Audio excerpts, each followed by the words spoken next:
Have you ever felt like your thoughts run deeper than the conversations around you? Like you're tuned into a different frequency, one where silence feels more meaningful than small talk? If so, you're not alone. Throughout history, the people who thought the most deeply often found themselves the most disconnected. It's not that deep thinkers are strange. It's that they perceive things most people aren't ready to see. They question what others accept. They look past appearances, into the structures beneath. And that makes people uncomfortable. Philosopher Jean-Paul Sartre once wrote, "Hell is other people." But maybe for the deep thinker, hell is being surrounded by people who don't want to think at all. But why does this happen? Why is deep thinking met not with curiosity, but with distance? To understand this, we need to look at how humans are wired. At our core, we're social creatures.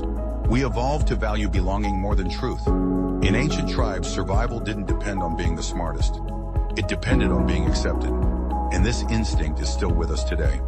When someone enters a room and says something unexpected, something that questions the status quo, it creates tension. Not because it's wrong, but because it threatens the group's sense of stability. Deep thinkers often carry that tension. Their very presence feels like a challenge to those who would rather not look too closely. This is what psychologists call cognitive dissonance, the discomfort we feel when we encounter ideas that don't align with our beliefs. Most people resolve that discomfort by dismissing the idea. Rarely do they lean into it. This is why deep thinkers are often seen as too intense, too serious, or simply not relatable. Let's face it, most conversations revolve around comfort zones. What's trending, what's entertaining, what's easy. But deep thinkers live in questions. They ask why when others are content with how. They wonder what lies beneath the surface, when others are satisfied with the highlight reel. And this difference creates friction. Imagine this. You're in a group setting, and someone starts talking about the nature of time or whether free will actually exists. What happens? Most people smile politely and then change the subject. Not because the topic isn't fascinating, but because it demands a level of presence most aren't prepared to give. This disconnect can be isolating, but it's not new.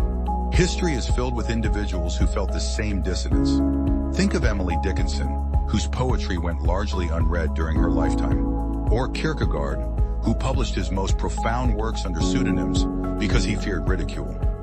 These weren't outcast by accident. They were misunderstood because their ideas threatened comfort. And yet there's something noble about this path, something profoundly human, because while most people swim with the current, the deep thinker dives beneath it. While others chase clarity, the deep thinker learns to live in uncertainty. That's not weakness, it's a kind of strength, a quiet, resilient form of courage. But here's the paradox. Intelligence isn't just about processing information, it's about being willing to explore ambiguity. And most people aren't trained for that. Schools reward answers, not questions. Workplaces prize efficiency, not contemplation.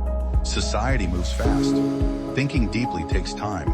So what happens to the person who slows down and looks inward? They start to feel like they don't belong, like they're speaking a language no one else understands. They're not better or worse, just tuned differently. But being a deep thinker doesn't mean you're doomed to loneliness. It means you need to seek connection at a different level. One meaningful conversation can outweigh 100 empty ones. One honest friend is worth more than a crowd that claps but doesn't listen. So if you feel out of place in shallow spaces, it's not a flaw. It's a sign that you value truth over comfort, depth over noise, awareness over illusion. And that's rare, but it's also real. So the next time you find yourself feeling distant from the world around you, remember this: you're not broken. You're just thinking in a world that often prefers not to. And that might be your greatest strength.